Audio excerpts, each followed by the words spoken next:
来看高雄的国民饭店顶建容积率有1142%，引起争议。附近的居民怀疑其中36%容积总地有问题。今仔日宽屏住户就组自救会去市府抗议。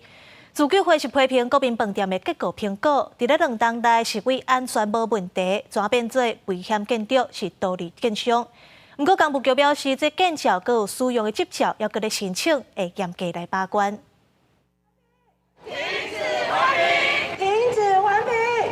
有人摇布条，有人举牌啊！高雄国宾饭店附近的住户，初五甲民代做伙到市府抗议，质疑饭店的改建案当中有36%的围绕种类用值有问题。技术竟然变到65.71，那这个数字实在是太离谱了。有一栋房子可以在这个2年内急速的变化吗？ 民代质疑高雄国宾饭店的结构安全评估，才短短2年就为安全变作危楼，敢有可能是咧配合建商？自救会阁讲，结构安全报告虽然是委托台北市结构技术工会，不过实际上敢若一个人咧评估，公信力受到质疑。我们绝对支持高度开发840%的东西，可是不能用危险大楼来偷渡增加那36%。土层都是异化的区域，尤其像我们旁边现在有一个龙大建设正在盖在那个市中路跟大同路交叉那个龙大建设前面就摊着一大块。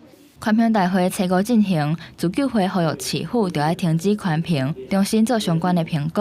就今日爱河敢若20公尺，甲隔壁的大楼敢若计3公尺远的高雄国宾，若是改建施工，恐惊会有安全的疑虑。跟111年围绕重建所申请的耐震能力出评报告不同，后者出评报告是由结构技师考量整体建筑物的高低楼层不同。